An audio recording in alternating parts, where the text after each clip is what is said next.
Hello, everyone. My name is Mike, and this is Matrix to Paradise. The time I had off was really cathartic, and I got a lot of rest, and I was able to accomplish a lot of stuff that I needed to get done. I went over that in the last video, but the good part was, so when I woke up this morning at like 5 o'clock in the morning, I looked to see on my tablet. I have a tablet here, and I looked to see. Here, I'll show you it. Really, this is the kind of tablet. This is all the stuff that they send me, all the messages for loads and different information about the loads and all that. Anyway, so I looked this morning to see what loads they had sent me, or if they had sent me anything at all.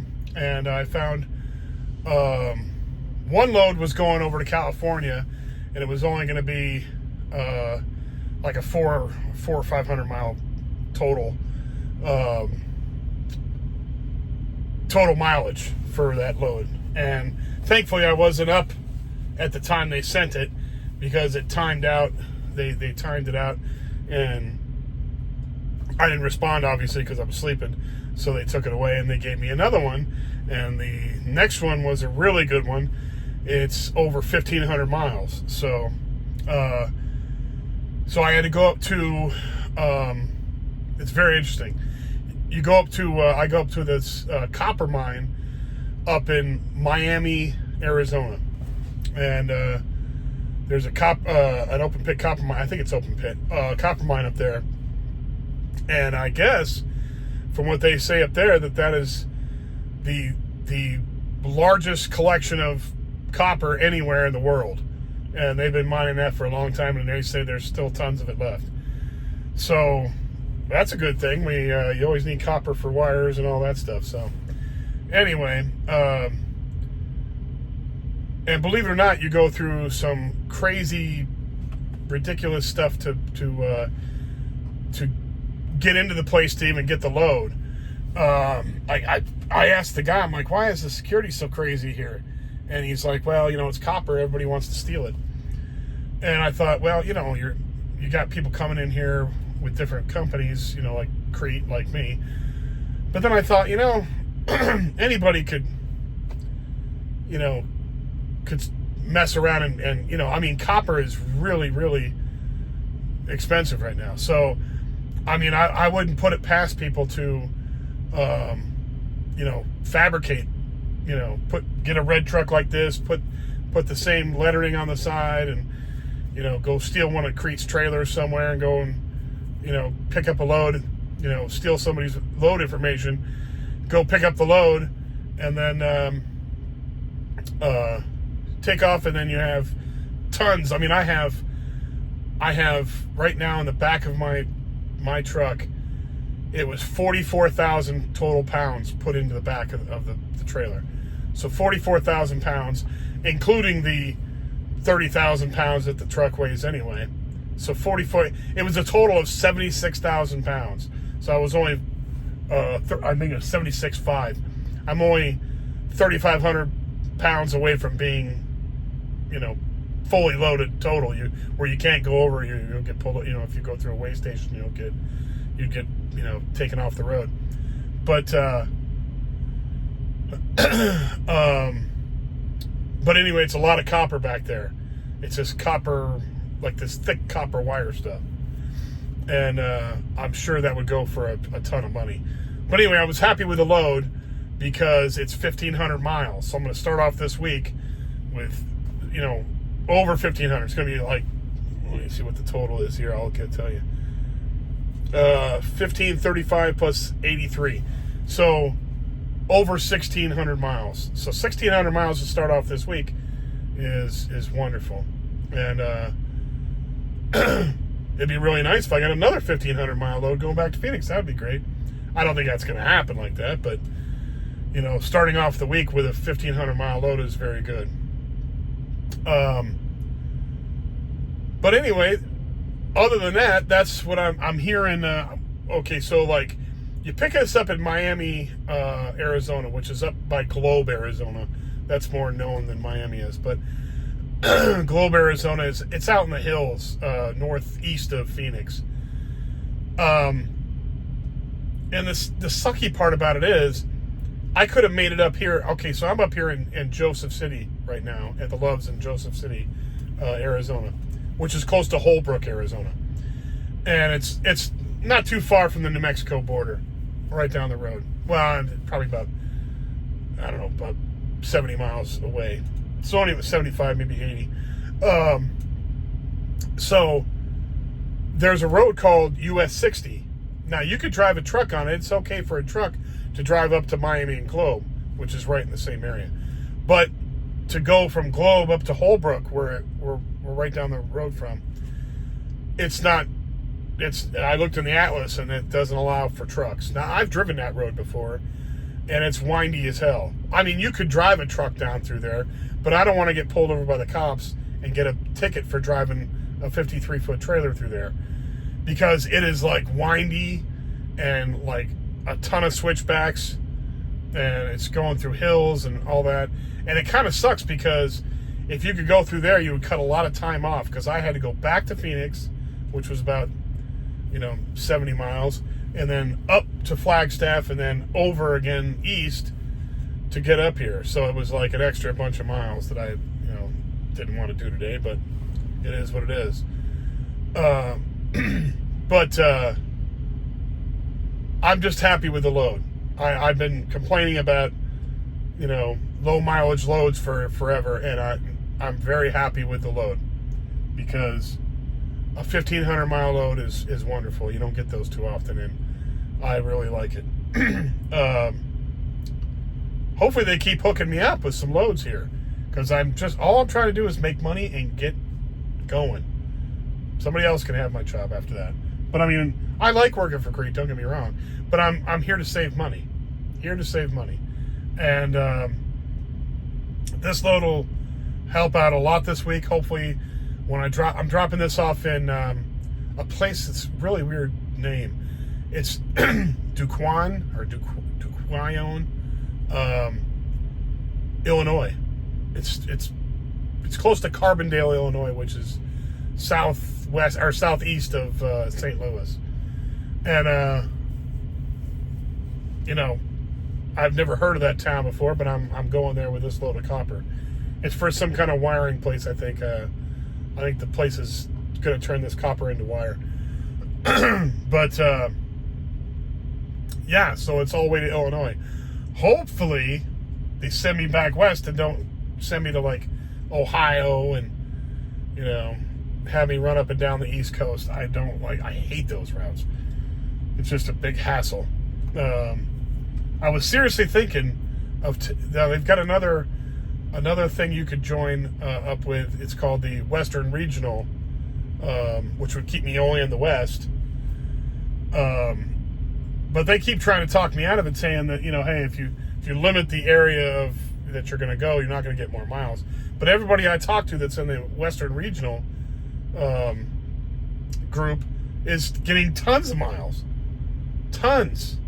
And I'm like, what? And why am I not getting a ton of miles as an OTR guy that'll go to all 48, all lower 48, or should I say contiguous 48? Why am I not getting miles for being, available for the entire country? I should be getting all kinds of miles. But it seems that the Western Regional guys are getting more. Now they're getting paid less too. But if I get 1,200 miles or 1,500 miles, and they're getting 3,000 miles, they get paid 55 cents per mile. I get paid 60 cents per mile. So let me do the math on that. Let's just say this one guy I talked to, he gets paid 55 cents a mile times 3,000 miles. That's $1,650 before taxes. I'm sorry, $1,650. Yeah, $1,650 before taxes. Now, if I drive 1,500 miles, at 60 cents. That's $900. That's a big, huge difference, you know. So I would take the pay cut per mile if I got the mileage, but they're not going to guarantee me that either. So just drives me nuts. But anyway, so, you know, I'm working on it. So I'm going to make the money somehow. It might take me longer, but I'm still working on it. Anyway, that's about all I got to say today. I'm happy, rested up, and everything's going great so far. We'll see how these loads go in the next week or two here, so I can see if I can get 2 great paychecks in a row, I'd be happy as hell.